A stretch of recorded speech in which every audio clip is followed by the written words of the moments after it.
to get started a second or two early here, if that works for everybody. So I'm Rob Biederman. I'm the co-founder and CEO of Catalant Technologies. What we do is help companies manage the transition to the agile workforce. And that probably seems like a really broad and vague concept, but I'll dimensionalize that. I'm going to do three things. One, talk about some of the underlying macro trends, like why is Catalant growing quickly with important companies? And importantly, what are the global companies with whom we work thinking about right now that is leading them to want to work with us? The second, obviously, is what we do, what the Catalant software and change management programs do for our clients. And then the last, for those of you in the investment community, talk a little about where the company is today and where we're going. Hopefully that program works for you, because I don't have a second one. So, great. So you hear a lot about millennials. People who are older than about 35 like to criticize this group. I think that some of those criticisms are merited, but a lot of them are actually potentially a little unfounded. But here's some important facts that I'll share about that group. So first, 7 years from now, millennials will be 3/4 of the global workforce. 3/4. It's crazy. Secondly, we are in a new age of management where most first-time managers are 30, where 10 years ago they would have been 40. So you have people earlier and earlier in their careers taking on more and more important roles. And then that middle chart, 2 and 3 expect to leave their current role in 5 years.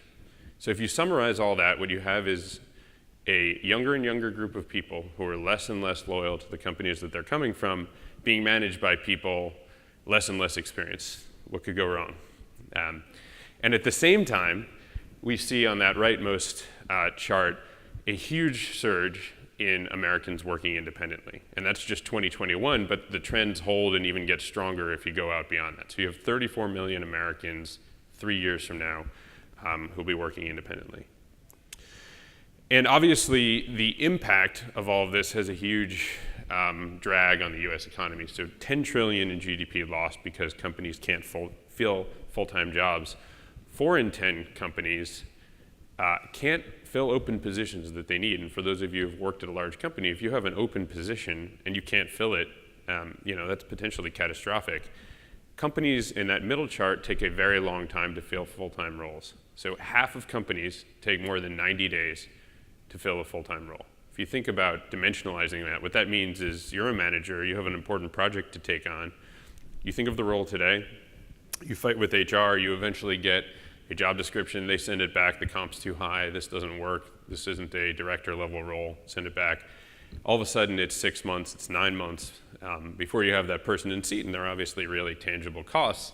And that's led executives in that rightmost panel, 84%, to say that they think that the best talent and capabilities may actually lie outside of their company, right? So you have executives throwing up their hands saying, we're based in Peoria, we're based in Bentonville, we're based wherever we are, and we can't get people that we need to do these jobs. And they're asking questions of us that we're helping them answer because they're curious about ways that they can get out of this cycle of posting jobs on Indeed and others and not getting talent back. The first is they want to know how they get work done with agility. How can they move from the historical way that they've waterfalled ideas out of the top? The second is when they just need the best people on demand, where do they find them? How do they get that expertise? And the last is the idea of thinking about, rather than talent acquisition, thinking about talent access. How can we develop the capability, the muscle, to in real time bring in the people we need? The presentation so far has been very HR centric, right? I've been talking about fill rates and retention. But this is also something that strategy teams are thinking about and the C-suite's thinking about. So this is the old way a company works, right? This is the corporation of the 1970s and the 80s. It's a big monolithic ship. It's inflexible, it's hard to reverse course, and the talent strategy for this is get people, keep them in seat, 35 years, gold watch, retirement. But what companies need to do now is look more like a flotilla of small boats. They have no idea what they're gonna have to do in the next 5 years. There is disruption coming from every possible angle, regardless of what industry they're in. And they need to be more nimble. They need to get new things done. And the talent strategy that worked for the left side of that page doesn't work for the right. And so what we work with them to do is develop an agile workforce. And there's a couple key changes in how they run that are very important to success. The first is moving from waterfall work streams to small cross-functional teams, which has the impact of reducing bureaucracy. If you've ever worked in or with a big company, hopefully that's fairly self-explanatory. The second is moving away from a primarily job description model focused on FTEs to one where you actually really do understand the talent that sits within your company, and you can map projects to specific skills that those employees have.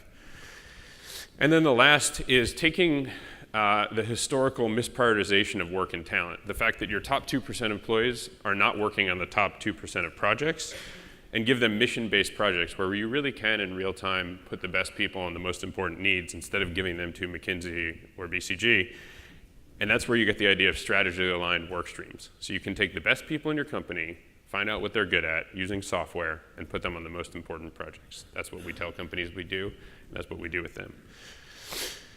Now, there are a lot of initiatives that you see within big companies that people are already doing, that HR managers have been staffed on. Go find out about on-demand talent. What is this flexible talent thing? What's the gig economy? How does this matter to us? What's the future of work?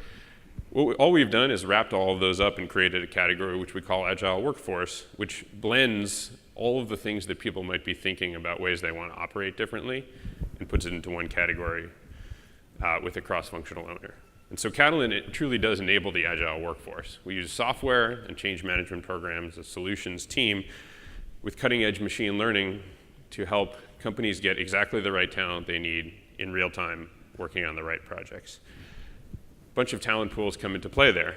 Obviously, what our company's heritage is, in that upper left, the expert marketplace, where we actually have 50,000 extremely talented people who work with customers every day. The most exciting, though, I think, is the internal talent, when you can actually turn around and gigify your own workforce and have them working side by side with external freelancers on important projects that they're good at. And then there are two other talent pools that companies find increasingly important to leverage, particularly in 2018. The first is incumbent firms that they've always worked with, and that ranges from the McBains all the way to 1 and 2 and 3 person individual consulting firms. And then as well, there are alumni and retiree populations. So there's an unbelievable force of retirees out there who would love to come back and contribute in a 20% role and a 50% role, and yet typically don't have the mechanisms to do it, or they do it under the table with text messages and spreadsheets in an incredibly uncompliant way.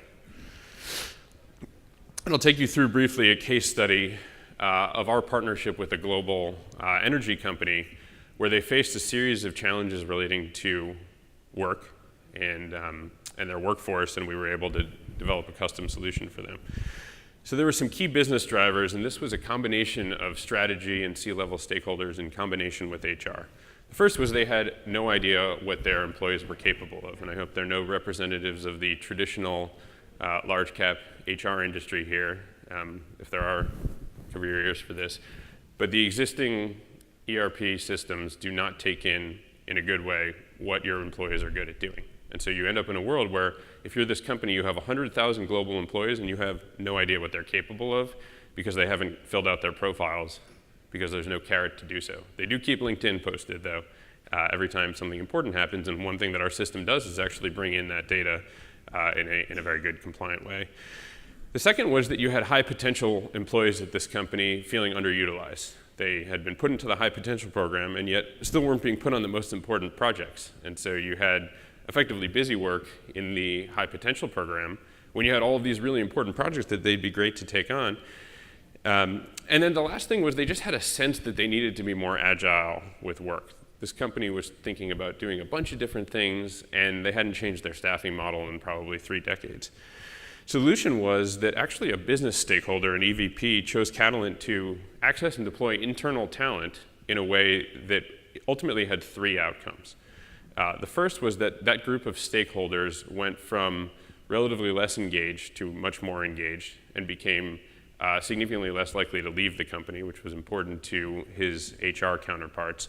They also found that for the first time, so that was an HR benefit, they also found that for the first time they were really getting the most important people on the most important projects, right? So rather than hiring a consulting firm or just letting things sit with the function that they historically sat with, they were getting those most important people on those projects.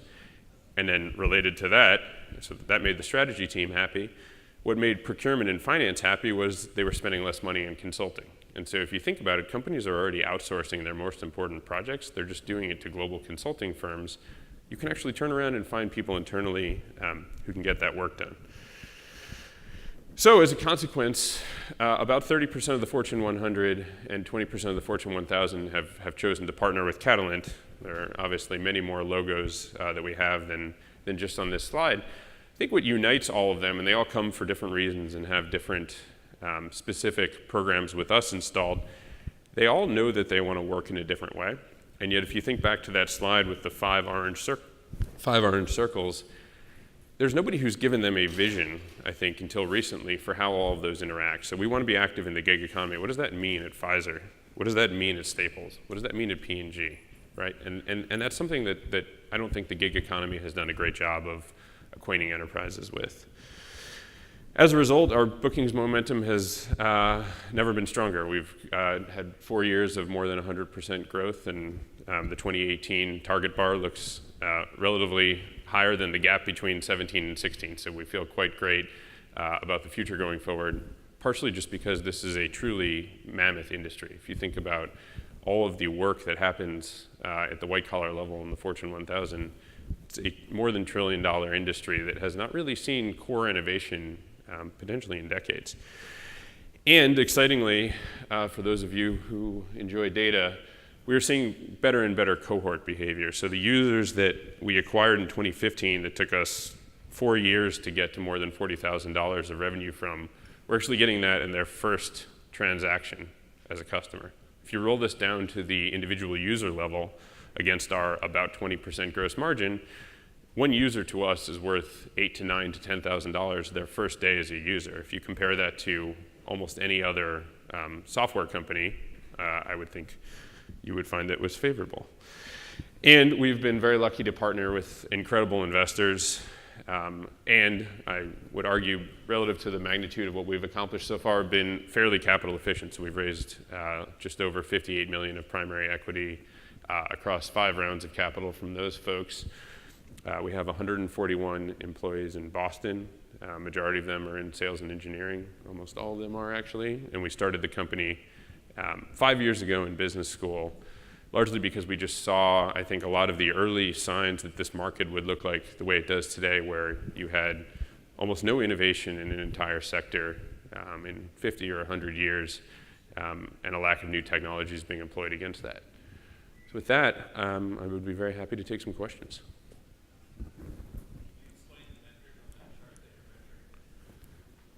This one? Yeah.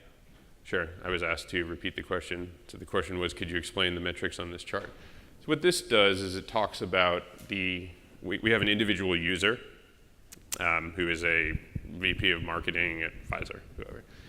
And the y-axis is the total amount of money that they give us over their lifetime as a customer, with the first dot, the year 0, not representing their first year, but actually the size of their first transaction on average. So what you saw in 2015 was that first transaction was $13,000, $14,000, which at a 20% gross margin is $2,500, $3,000 to us. That has obviously, this chart can only go up and to the right. But what we've been pleased about is the increasing slope and the higher starting point. And so we have very high expectations for that 2018 cohort. When you look at the key business drivers, like if you decompose this into like-for-like price increases, targeting more senior people, doing more important work, it's primarily the second and the third. So projects cost about the same like-for-like that they did in 2015 on our platform. The 2 important things we've done is start targeting more of the VP, SVP, EVP level, and less manager associate. And then the second is, whereas in 2015, the $13,000 project was we want to learn more about the tuna farming market in the Pacific Northwest. Now it's, how do I make this key strategic change? And that project on average is more like $50,000. Other questions? The one important thing that this chart omits, this is just the revenue we make from folks doing projects. It excludes all of the software fees that accrue as a result of folks using the platform. Great. Well, thank you all very much. I'll be around if there are questions you'd prefer to discuss offline. Thank you.